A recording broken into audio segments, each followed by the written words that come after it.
आजचा या पत्रकार परिषदेचा मुख्य विषय आहे तो म्हणजे नुकताच जो राज्य सरकारने ओबीसींच्या आरक्षणाच्या अंतर्गत विशेष करून शिक्षणाच्या बाबतीतले जी उत्पन्नाची मर्यादा किंवा उत्पन्नाची अट होती ती अट रद्द करण्याचा धाडसी निर्णय घेतलेला आहे। तो का घेतला, कशासाठी घेतला, कधी घेतला, त्याचं टायमिंग काय याच्या वादात न जाता ओबीसींच्या भल्याचा झालेला हा निर्णय याचं स्वागत करण्याच्यासाठी आणि याबद्दल शासनाचे आभार मानण्यासाठी म्हणून आजची ही पत्रकार परिषद आयोजित केलेली आहे। याबाबतचे सविस्तर विवेचन करण्याची विनंती मी आमचे काकासाहेब कुडाळकर यांना करतो। मंडल आयोग लागू झाल्यानंतर सर्वोच्च न्यायालयानं नॉन क्रिमिलियर लागू करण्याचे आदेश दिलेले होते आणि त्यानुसार ओबीसी, व्हीजीएनटी आणि एसबीसी या वर्गातील विद्यार्थ्यांना व्यावसायिक आणि इतर शिक्षणासाठी नॉन क्रिमिलियरची अट लागू झालेली होती। आणि पण नॉन क्रिमिनलचा अंतर्गत गाभ्याचा विचार न करता शासनानं नॉन क्रिमिनलसाठी उत्पन्नाची अट ही 8 लाख केली होती। खरं म्हणजे 25 मार्च 2013 व 4 जानेवारी 2021 या दोन्ही निर्णयामध्ये या अटीचा समावेश जरी असला तरी नॉन क्रिमिलियरचा मूळ उद्देश या ठिकाणी बाधित होत होता आणि त्यामुळे आम्ही सर्व ओबीसीचे जे काही कार्यकर्ते होतो किंवा आमचे जे काही नेते होते या सर्वांची सातत्यानं मागणी ही होती की ओबीसीसाठी नॉन क्रिमिलियरला 8 लाख उत्पन्नाची अट ही रद्द करण्यात यावी। याचा मुख्य फायदा हा शेतकरी, शेतमजूर,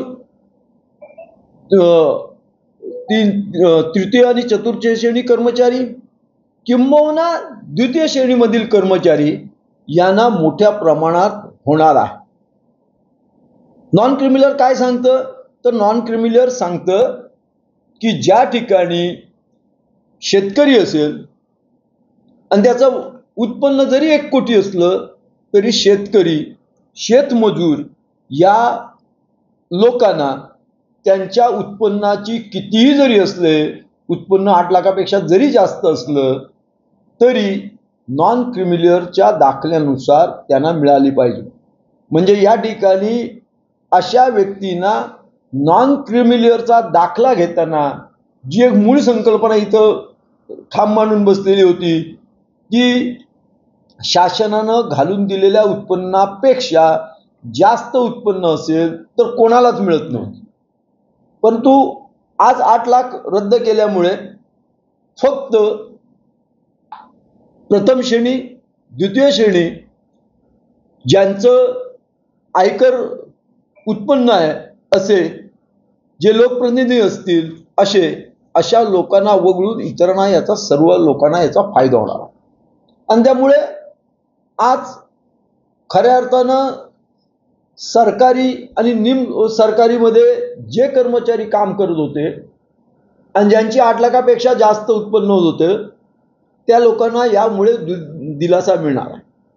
यात आणखी एक बाब आहे की समजा एखादा कर्मचारी द्वितीय वर्ग कर्मचारी असेल आज आणि त्याची नियुक्ती ही तृतीय वर्गामधून झालेली असेल आणि तो प्रमोट होऊन द्वितीय किंवा प्रथम वर्गावर आला तरी त्याला या योजनेचा लाभ मिळणार। जी आपण म्हणतोय शिक्षण शुल्क प्रतिपूर्ती योजना, या योजनेचं जो नाव आहे ते शिक्षण शुल्क प्रतिपूर्ती योजना। आणि म्हणून आम्ही आज शासनाचा आभार मानण्यासाठी या ठिकाणी बसलोय। हल्लीच मी 1 महिन्यापूर्वी आमच्या समता परिषदेच्या राज्यव्यापी राज्य कार्यकारिणीला सुद्धा गेलो होतो। त्यावेळी सुद्धा सर्व स्तरातील ओबीसीच्या सगळ्या नेत्यांची राज्यभरातील एकच मागणी होती की अट रद्द करा. ही अट विशेष करून शेतकऱ्यांना आणि कर्मचाऱ्यांना जाचक वाटत होती. त्या अटीतून शासनाच्या या निर्णयामुळे फार मोठा दिलासा मिळाला आहे. आणि यासाठी विशेष करून जर आभार मानायचे असेल तर ते ओबीसी नेते छगनराव भुजबळ यांनी फार मोठं योगदान, आपलं वजन शासन दरबारी असणारं खर्च केलं. त्याचा साक्षीदार मी आहे. त्या ठिकाणी किती वेळा ते भांडत होते, बोलत होते, हे प्रत्यक्ष पाहिलेलं आहे. आणि त्यांच्या या अथक प्रयत्नामुळे आज ही अट आपल्यातून निघून गेली आहे. आणि सर्व ओबीसीतील घटकातील सर्व लोकांना समजावं, कारण अजूनही काही लोकांना वाटतं की 8 लाखापेक्षा जास्त असेल तर क्रिमिलेअर मिळणार नाही. मी आज तहसीलदारांशी सुद्धा बोललो कुडाळच्या, त्यांना सुद्धा ती संकल्पना स्पष्ट होईना. म्हणून मी काही वरिष्ठ अधिकाऱ्यांशी चर्चा केली, माझ्या कार्यकर्त्यांची, पदाधिकाऱ्यांशी चर्चा केली.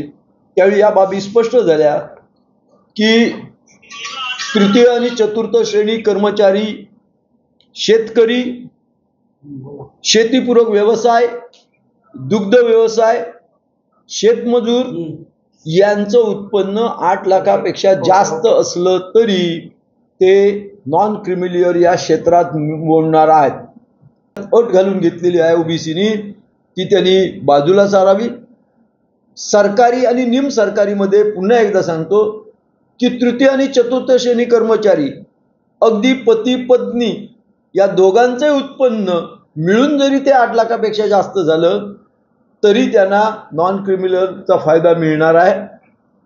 त्याचप्रमाणे द्वितीय श्रेणी किंवा प्रथम श्रेणीमध्ये प्रमोट होऊन गेले असतील अशा कर्मचाऱ्यांना सुद्धा, कर्मचाऱ्यांच्या पाल्यांना सुद्धा याचा लाभ मिळणार आहे. यापूर्वीच अनुसूचित जाती आणि जमातींना शुल्क माफ आहे. ओबीसीतील मुलींना शुल्क माफ आहे. आता या ठिकाणी विद्यार्थ्यांना या ठिकाणी निम्मे शिक्षण शुल्क माफीचा याला फायदा होणार आहे. आणि हा मोठ्या प्रमाणाचा फायदा या ठिकाणी या सरकारच्या वतीनं, विशेष करून ओबीसी नेते छगनराव भुजबळ आणि त्याहीपेक्षा आमच्यासारखी मंडळी जी ग्राउंड लेवलवर सातत्यानं ओबीसीसाठी काम करत होती, त्यांच्या प्रयत्नाला आज हे यश आलेलं आहे. हे मोठं यश आहे.